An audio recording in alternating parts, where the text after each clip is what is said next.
WhatsApp guys, myself Satyavrat Mishra. मैं स्वागत करता हूं आपके अपने channel current philosophy with Sunny Virat में। आज हम लेकर आए हैं कैनरा बैंक के तरफ से जो अभी नोटिफिकेशन आया है एसओ का, यानी कि स्पेशलिस्ट ऑफिसर का, उसकी डिटेल इन्फॉर्मेशन लेकर आए हैं। तो जल्दी यहाँ से स्टार्ट करते हैं कि जिसमें सबसे पहले जो लिखी हुई चीज़ है वो है recruitment of specialist officer in various disciplines in scale first in scale second and special recruitment drive for ST, यानी कि शेड्यूल कास्ट के लिए जो है, जो शेड्यूल ट्राइब होती है एसटी के लिए, उसमें अलग से कुछ कैटेगरीज दे रखी हैं जिसमें कि जॉब है स्केल सेकंड और थर्ड में भी इसमें कुछ जॉब्स दे रखी हैं। तो आगे इसमें देखते हैं। तो आगे सबसे पहले इसमें आपको बताता चलूँ कि इस टाइप की जॉब, अगर आपको जॉब की बहुत सारी इन्फॉर्मेशन चाहिए तो उसके लिए आप हमारे चैनल को सब्सक्राइब करिए, क्योंकि अभी एसबीआई का जो निकला था अप्रेंटिस का जो नोटिफिकेशन निकला था उसकी हमने डिटेल में इन्फॉर्मेशन दी है आपको। उसकी हम ये भी बताएंगे कि फॉर्म कैसे फिल करा जाता है, उसकी जो जब लेटेस्ट जो जॉब आती रहती हैं उनकी पूरी इन्फॉर्मेशन हम लाते रहते हैं। तो उसके लिए आप चैनल को सब्सक्राइब करके रखिए और कैनरा बैंक से रिलेटेड जितनी भी इन्फॉर्मेशन आती रहेंगी, नोटिस वगैरह आते रहेंगे, आपको सबसे पहले हम अपने इस चैनल पे देते रहेंगे। तो उसके लिए हमारे चैनल के साथ जुड़े रहिए। तो चलिए यहाँ से देखते हैं। तो सबसे पहले चीज़ यहाँ लिखी है कि जो एलिजिबल स्टूडेंट्स हैं, यानी कि जो स्टूडेंट इसमें कैंडिडेट जो इंटरेस्टेड हैं फॉर्म भरने के लिए, तो वो लोग इस www.canarabank.com से वेबसाइट पर जाकर यहाँ जो फॉर्म को फिल कर सकते हैं। आगे हम बात करते हैं इंपॉर्टेंट डेट्स के बारे में कि जिसमें जो इंपॉर्टेंट डेट्स दे रखी हैं, जैसे कि फॉर्म कब से फिल किया जाएगा और उसकी लास्ट डेट क्या है। तो इसमें दे रखी है कि जो इसकी जो लास्ट जो स्टार्टिंग डेट है वो 25/11 यानी कि 25 नवंबर से इसके फॉर्म भरे जाएंगे और 15/12/2020 यानी कि 15 दिसंबर तक इसके फॉर्म भरे जाएंगे। और इसमें नीचे लिखा है कि बोथ डे इंक्लूसिव, यानी कि आप 25 तारीख से फॉर्म भर सकते हैं और 15 को बिल्कुल आप 15 तक पूरा फॉर्म भर सकते हैं। 15 के 12 बजे तक हम फॉर्म भर सकते हैं। ऐसा नहीं है कि 15 को सिर्फ किसी एक टाइम तक नहीं, 15 को आप रात के 12 बजे तक फॉर्म भर सकते हैं, कोई भी प्रॉब्लम नहीं होगी। और 25 तारीख के स्टार्टिंग से, जैसे 25 तारीख को आप बिल्कुल स्टार्टिंग से फॉर्म भर सकते हो, कोई भी इसमें टाइम का नहीं दे रखा है। जब जिस दिन 25 जैसे रात के 12 बजे तक का फॉर्म फिल कर सकते हो। अब दूसरी चीज़ इसमें ये है कि इसका जो एग्ज़ाम में है, तो एग्ज़ाम की सबसे बड़ी प्रॉब्लम ये है कि एग्ज़ाम इसमें जनवरी और फरवरी में हो सकता है, क्योंकि टेंटेबली, क्योंकि आपको पता है कोविड-19 चल रहा है, इस वजह से फॉर्म डिले भी हो सकता है। मतलब किसी कंडीशन में अगर प्रॉब्लम ज़्यादा हो गई तो हो सकता है डिले। तो ये मतलब ये संभावित है कि ये यहाँ पे ये फॉर्म जो है, जो एग्ज़ाम है वो हो जाए, बट ऐसा क्लियर नहीं है कि हो ही जाएगा। तो चलिए इसमें हम आगे देखते हैं। आगे इसमें ये दे रखा है कि वो इस वेबसाइट से जाके फॉर्म को करें। अब इसमें काफ़ी सारी पोस्ट दे रखी हैं, थोड़ी डिटेल आपको पोस्ट के बारे में देते हैं। तो इसमें जैसे एक पोस्ट रखी है कि बैकअप एडमिनिस्ट्रेटर के बारे में दे रखी है। इसमें जो पोस्ट है, जिसमें जो पोस्ट रखी है, जो बैकअप एडमिनिस्ट्रेटर है, उसमें जो पोस्ट रखी है वो 4 पोस्ट आई हैं। अब यहाँ पे एससी और एसटी के लिए नहीं है, यहाँ पे ओबीसी के लिए पोस्ट है और यूआर कैटेगरी के लिए यहाँ पे 3 पोस्ट हैं। अब ऐसे करके बीआई स्पेशलिस्ट के लिए 5 पोस्ट यहाँ से 5 निकली हुई हैं। अब जो अभी ये बीआई स्पेशलिस्ट के लिए और abstract transform and load specialist के लिए जो निकली हैं वो यहाँ पे 5 निकली है पोस्ट, और जो एंटीवायरस एडमिनिस्ट्रेटर के लिए निकली है वो 5 निकली हैं। इसी टाइप से इसमें हर एक अलग अलग कैटेगरी के ऑफिसर्स के लिए अलग अलग टाइप की जॉब निकली हूँ और बहुत अलग अलग मतलब उसमें वैकेंसीज़ हैं। किसी में 10 दे, किसी में आपको दिख रहा होगा 10 दे रखी, किसी में 12 हैं, किसी में 25 हैं। जैसे कि ये डेवलपर प्रोग्रामर्स के लिए 25 हैं, सिस्टम एडमिनिस्ट्रेटर के लिए 21 दे रखी हैं। इसी टाइप से इसमें बहुत सारी जॉब दे रखी हैं। तो बहुत सारी आपको पूरी डेट अगर ये इन्फॉर्मेशन देखनी है तो उसके लिए मैं आपको ये नोटिफिकेशन डिस्क्रिप्शन बॉक्स में डाल दूंगा, तो आप वहाँ से जाकर चेक कर सकते हो, वहाँ से आपको पूरी इन्फॉर्मेशन मिल जाएगी।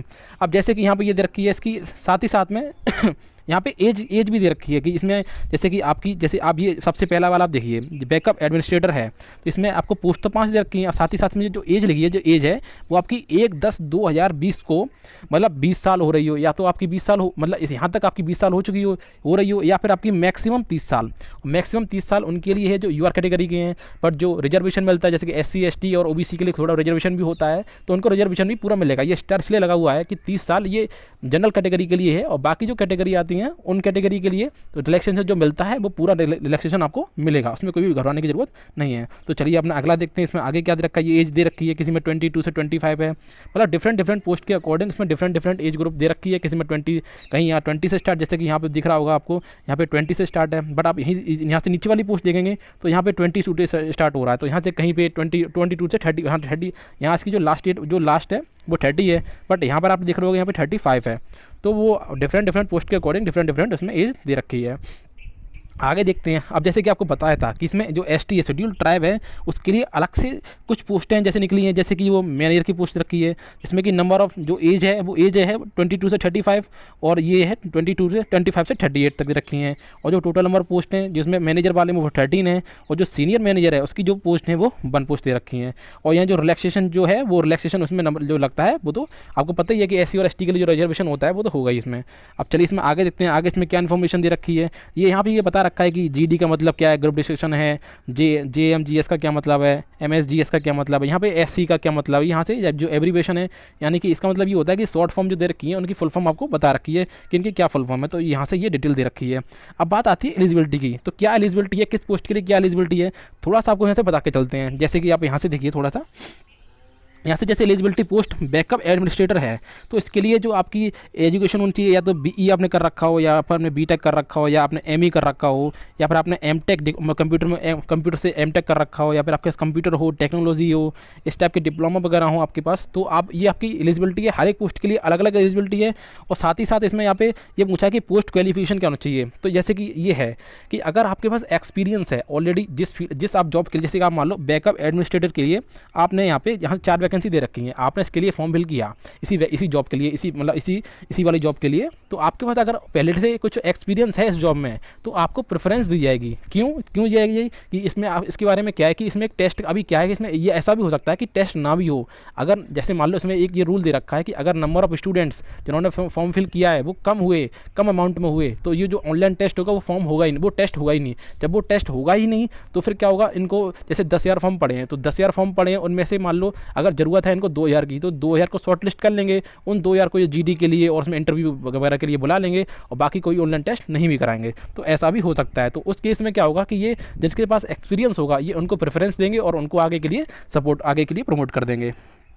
इसी तरीके से आगे इसमें बहुत सारे जो पोस्ट दे रखी हैं उसमें आप अपने अकॉर्डिंग यहाँ से देख सकते हो आपको कौन सी पोस्ट भरनी है, क्योंकि कैसे बताऊंगा आपको सारी पोस्ट के बारे में, तो ये वीडियो बहुत ज़्यादा लंबी हो जाएगी। तो अब एक छोटी सी इन्फॉर्मेशन आपको और देनी है कि जो जैसे कि यूएन वाले यानी कि जो जनरल कैटेगरी के जो लोग हैं, जनरल में आते हैं, उनके लिए जो परसेंटेज होनी चाहिए यानी कि फॉर्म भरने के लिए जो मिनिमम परसेंट चाहिए वो 60% चाहिए, या फिर 60% होनी ही चाहिए। ऐसा नहीं है कि अगर आपकी 59.9 भी अगर आपकी है, 59.9% भी है, तो भी आप इस फॉर्म को नहीं फिल कर सकते। अगर आपके 60% या उससे ज़्यादा है तो आप फिल कर सकते हो। अगर 60% भी है तो भी फिल कर सकते हो।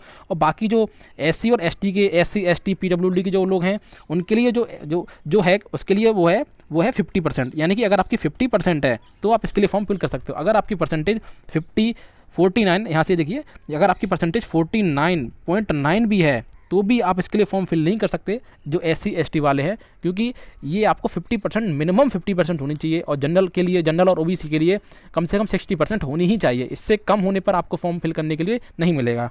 तो ये इसमें एक इंपॉर्टेंट चीज़ थी जो आपको ध्यान रखनी पड़ेगी। साथ ही साथ आपको कंप्यूटर की नॉलेज होनी चाहिए, जैसे कि यहाँ दे रखा है कि आपको कंप्यूटर की नॉलेज होनी चाहिए।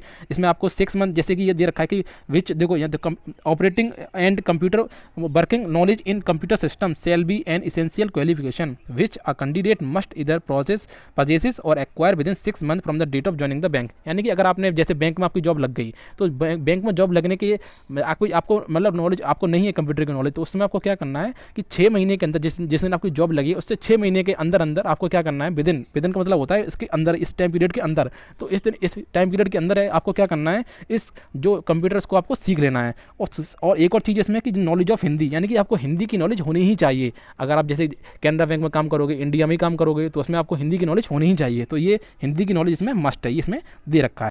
अब हम बात करते हैं एप्लीकेशन फ़ी की। इसमें जो एप्लीकेशन फ़ी क्या लगेगी, जो SC ST और PWD के लोग हैं उनके लिए 100 रुपीज़ इसमें वो लगेगी, और साथ ही साथ प्लस GST भी जो लगती है वो लगेगी। और जो अदर्स हैं यानी कि जो OBC हैं और जनरल की है उनके लिए जो फीस लगेगी वो 600 रुपीज़ प्लस जो GST फीस लगेगी वो आपसे चार्ज ली जाएगी। अब इसमें जो आगे दे रखा है कि पेमेंट जो आपको करना है वो ऑनलाइन ही पेमेंट करना है। जो यहाँ पर लिखा हुआ है कि जो पेमेंट करना है वो आपको ऑनलाइन ही करना है, और आपको फाइनल सबमिट से पहले आपको पूरा अपना जो फॉर्म है उसको अच्छी तरीके से चेक कर लेना है, क्योंकि अगर फॉर्म सबमिट हो जाता है तो उसके बाद आप उसमें कोई भी चेंजेस नहीं कर सकते। और दूसरी बात यह है कि अप्लाई करने के लिए आपको जो यहाँ पे जो वेबसाइट दे रखी है www.canra जैसे कि यहाँ भी दे रखी है, आपको इस पर ही जाके इसके जो गाइडलाइंस वगैरह दे रखी है उनको जाके फॉलो करना है। तो इसमें जाके आप ये ध्यान रखना, इसी पे जाके आपको फॉलो करना है, या यहीं पे जाके अपना फॉर्म आप फिल कर सकते हो। और इसमें आगे जो दे रखी है कि जैसे कि यहाँ पे ये दे रखा है, अब मान लो जैसे मैंने आपको बताया कि अगर मान लो इसमें जो फॉर्म फिल किए गए वो बहुत ही ज़्यादा कैंडिडेट हो गए, तो उनको शॉर्ट लिस्ट करने के लिए क्या करेंगे, ये एक टेस्ट ऑर्गेनाइज करेंगे जो ऑनलाइन टेस्ट होगा। उसमें क्या होगा आपको प्रोफेशनल नॉलेज होनी चाहिए जिस एरिया में, जैसे मान लो आपने जैसे किसी भी फॉर्म भरा तो उसमें आपको पूरी इन्फॉर्मेशन उसी से रिलेटेड आपको क्वेश्चंस आएंगे। तो 50 क्वेश्चंस आएंगे जो कहीं 100 मार्क्स के आएंगे, यानी कि एक क्वेश्चन का 2 मार्क्स होंगे। और उसके बाद एक जो इंग्लिश का टेस्ट होगा, जिससे कि बहुत ज़्यादा डरते हैं बहुत से लोग इंग्लिश से, तो बहुत ईजी सब्जेक्ट है, उसमें आपको 50 क्वेश्चन आएंगे और 50 मार्क्स के आएंगे। अगर आपको कोई भी प्रॉब्लम है, जैसे कि आपको उसमें करंट अफेयर वगैरह भी होता है, तो उसमें बैंकिंग की नॉलेज भी चाहिए, तो उसके लिए हमारे चैनल में पूजा मैम है और हम लोग भी आपको बहुत सारी क्लासेस कराते रहते हैं। करंट अफेयर का डेली सेशन आता रहता है और बहुत सारी लेटेस्ट जॉब की इन्फॉर्मेशन आती रहती हैं। तो उसके लिए आप हमारे चैनल को देखते रहिए और सब्सक्राइब करिए। और आप हमारे और भी वीडियो दे रखी है, पूजा मैम ने मैथ कराया है उसके लिए बैंकिंग के लिए, तो आप वो भी यहाँ से वीडियो देख सकते हैं। आप अगर बैंक की तैयारी कर रहे हैं, आप अगर एसएससी की तैयारी कर रहे हैं, तो हम सारी क्लासेस यहाँ पे चलाते हैं। और यहाँ पे अगर आपको latest development in banking industry की, तो ये भी आपका कुछ टेस्ट होगा जिसके कि टोटल नंबर ऑफ क्वेश्चन आएंगे वो 150 होंगे और जो मार्क्स आएंगे वो 200 होंगे। अगर आपको पूरी डिटेल इन्फॉर्मेशन चाहिए कि ये क्या क्या होता है, इसमें कौन कौन से सब्जेक्ट हैं, क्या क्या टॉपिक पढ़ने पड़ेंगे, उसके लिए आप हमें कमेंट करिए। अगर आपको मुझे अगर कमेंट करेंगे तो मैं आपके लिए जरूर ऐसी वीडियो बना के लाऊंगा। उसमें जो टाइम होगा वो 2 आवर्स का टाइम होगा।